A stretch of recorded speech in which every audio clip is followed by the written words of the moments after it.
Hey, Kyle and Adam here from ProjectionHub. We are back with another edition of SBA Burning Questions, and today we're doing something a little bit different. And that is, I've put together a list here of different components of an SBA acquisition process. And I want Adam here to rank those things across, S tier being the highest, D tier being the lowest. And we're gonna have him rank these different components of the process and how important he thinks they are in regards to like moving the needle towards an approval for SBA versus something that might be a little less impactful. But just to clarify, every component we're gonna talk about here is important to the approval of an SBA loan. So don't take a C or D tier as in like they're not gonna talk about that. Like a lender's not gonna talk about it. It's just to give you some emphasis on different components of things to look out for. So yeah, we'll step through these one at a time. Adam, you can tell us where you would rank it and maybe give us a quick tidbit on why, and we'll kind of go from there. All right, you up for it? Sounds good. Okay, first up we have historical cash flow. Yeah, we're starting out with a bang because I actually think that is the most important thing. So we're going to put that straight to S. I think historical cash flow of the business is what most SBA lenders are going to be looking at as the primary way to repay the loan. They don't want to rely on collateral they don't want to rely on anything else, projections, anything else. They want to rely on, hey, this business has been able to cash flow historically this proposed loan payment. So I think that's the most important probably. There we have it. We can stop the rest of the ranking. That's the only one that matters. Yeah. All right. Next up is seller addbacks. So seller addbacks, I don't know. Let's put it in C. And I guess seller addbacks could relate a lot to historical cash flow. Like if the only way that you're getting to cash flow is based on a bunch of addbacks, then maybe it does become more important. But my hope would be, kind of hint on the next one, is like, my hope is that you have clean, like profitable tax returns, and we're not having to rely on a whole bunch of addbacks to make this deal cash flow. So we'll keep it down there at C. Something that's interesting about SBA acquisition deals is that these rankings are going to shift based upon like how strong certain things are or not, right? So it's like if historical cash flow doesn't look amazing, but you still think there's a deal there, then something else is going to like climb up the ranking because you're trying to shift the strength of a deal into a different component. But as you were indicating there, the next thing up is clean and reliable seller tax returns. I guess let's put that at B. I think, the lender wants to be able to rely on the tax returns being accurate because that is what they're using to determine historical cash flow. But I would say there's probably some wiggle room if, you as the buyer can put together good projections or like a good accounting of, okay, here's what my revenue and my expenses are going to look like and how they're going to be different than the tax returns, then I think that's okay. You can clean up a little bit of the mess in a seller tax return through the process of projections. Relevant buyer industry experience. I'm going to put that in A. And, the buyer doesn't necessarily have to have the industry experience themselves, but if they don't have industry experience themselves, then they have to have some plan to make up for that. Probably another employee or a business partner or somebody that does have relevant industry experience probably needs to be in the deal. It can kind of depend on the particular lender, whether they're going to want the person with the industry experience to be the cosigner or, be a guarantor. So sometimes you might have a situation where the buyer is very strong financially, but doesn't have industry experience, but maybe they're so strong from a personal financial standpoint that the lender's okay kind of turning a blind eye to them not having the industry experience and letting them just hire in the industry experience. And we just saw that recently with a client that was buying a pharmacy, right? It's like there was a very important employee and that was the pharmacist. And so the lender actually wanted to see that pharmacist as like a partial owner and like guarantee or guarantor on the deal. Because the buyer themselves wasn't a pharmacist. They didn't have that. So that's probably that's an example of a highly specialized experience, but there's also some other industries like use, for example, the two that come to mind is one is like buying a laundromat. You probably don't need to have experience in a laundromat world in order to like get a lender comfortable with it because it's such a like a simple business model. And then the other example that we've seen is probably like a franchise acquisition, right? So lenders can get a little bit more comfortable if there's like this whole operating model and built-in brand reputation, like that can help them get a little bit more comfortable in those cases. Yep. Hey, real quick interruption, just to remind you that I offer a free SBA review. As a longtime SBA lender and financial projection expert, I've seen thousands and thousands of loan applications. So I'll give you honest feedback and advice on your odds of getting approved for an SBA loan before you even apply and try to point you in the right direction based on your specific deal. We'll put a link in the description of the video below to that free SBA review form so you can fill that out. All right, back to the video. Equity injection and the buyer's personal financial strength. I'm going to put that... Let's put that at B. You know, you need to have the minimum equity injection, right? So typically what my rule of thumb is, you need to have like 10% down and then probably another 10% of the purchase price is a rainy day fund. And then beyond that, because the lenders are typically going to be looking at that historical cash flow, like that's what they're relying on to make the loan payments.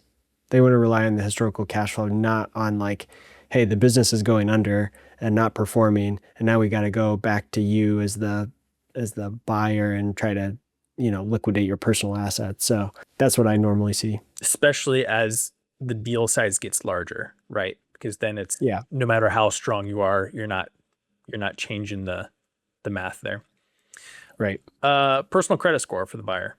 I'm gonna put that in B as well. I think that's kind of in the same spot as equity injection. I mean, it's important. Typically, if it's below 650, credit score is below 650, you're probably gonna have trouble getting approved.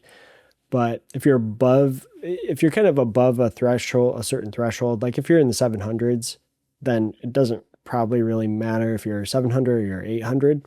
It's just kind of you passed a check mark. Yeah, those are like boxes to check, not as much, you know, something to analyze there. And again, I think on an acquisition, especially if it's a larger acquisition, you know, if you're buying a business for $3 million, like it doesn't matter how many on-time payments you've had on your $5,000 a month credit card.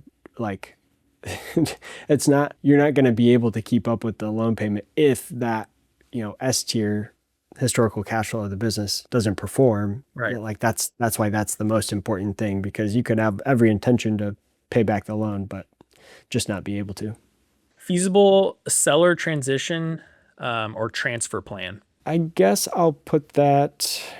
Well, let's put that up at A. You know, I think it depends on the type of business and how complex the business is and how involved the seller is and those types of things. But the lender does want to have some clear understanding of how you're planning to not screw it up. I usually say that that's the goal. If the historical cash flow is working, then you're just trying to show that, hey, I've got the experience and a plan to be able to not screw this up and just keep it cash flowing and working.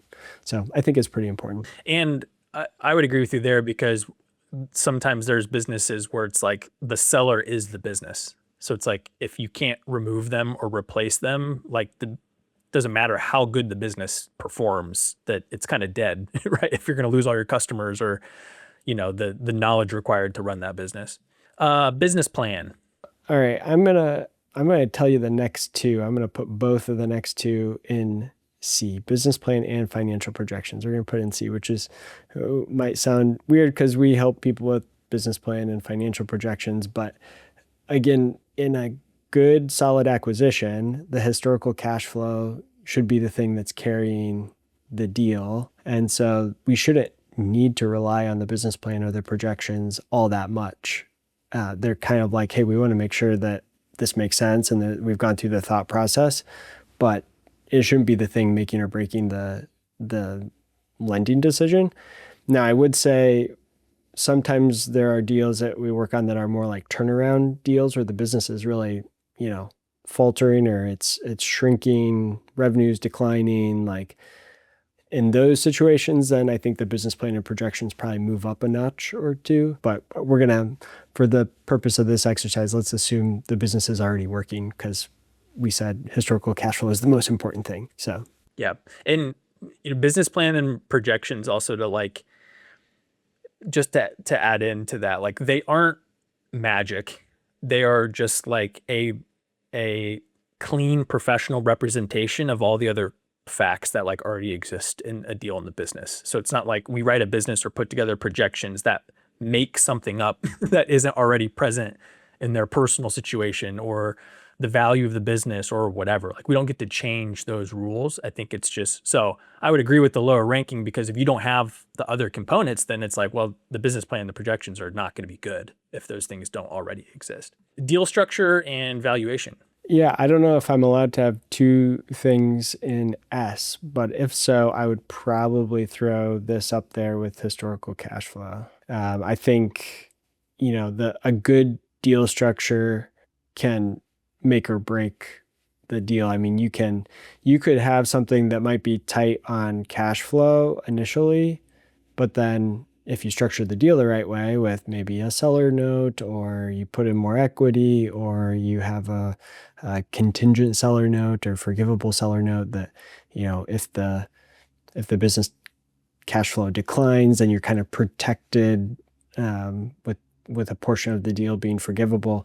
Like, that can make a big difference. And then the valuation, I mean, any SBA deal, the lender is going to be required to get a third-party valuation done by an independent valuation company, and that will ultimately set how much the lender can lend. The SBA lender can't make a loan for more than whatever that third-party valuation is. So that does kind of set top of the level, like, threshold on the loan amount. So I think those two are pretty important. Yep. And that the different components available for a deal structure are probably what give you the most flexibility, right? Like, if you've got a loan and a seller who's willing to do a seller's note, and you've got cash to invest, or you have an investor, and you have, the more options that you have there, probably the higher likelihood are that you're going to be able to come up with some structure that can work at the end of the day, versus if you're like, I just need a loan for all of it, then you don't really have as much flexibility there to make a deal. Okay, last, and a little bit surprising, I would say, but that's collateral, equipment and real estate. I'm going to put that down there in D. SBA lenders are supposed to be cash flow lenders. They really don't want to liquidate the collateral. Like, that's the last, they're not making a loan hoping you default so that they can get the building or something, right? Like, and a lot of times in acquisition deals, there is not very much collateral. A lot of it's just the goodwill of the business that's been built up in there. And so in most SBA acquisition deals, the collateral is like at the bottom of the list, I would say. Yeah. Now, what's interesting is and we should do this, but if we did this whole video again for a startup SBA loan application, I have a hunch that this list would look very different in how obviously some of these things wouldn't exist, like historical cash flow, but or valuation. But the ranking would look really different, because collateral is a lot more important when there's no business to lend based off of. So yeah, for sure. Yeah. Cool. Well, there you have it. This was fun. It was fun to kind of hear again, different deals have different situations, different strengths, and all of these lists, the rankings can change a bit. So if you're kind of out there and you're exploring the concept of buying a business or potentially evaluating a deal right now, we do offer a free SBA review. That's linked down below. It's probably popping up on the screen here somewhere. And we're not going to make you, put all your stuff into a tier list for us to rank it. But if you, in that free review, you can share a little bit of background on the deal, your situation, and you can get personalized feedback from Adam on some guidance and his thoughts on your deal. So check that out. We appreciate you guys watching the video. Like the video, and we'll see you in the next one. Thanks. Thanks.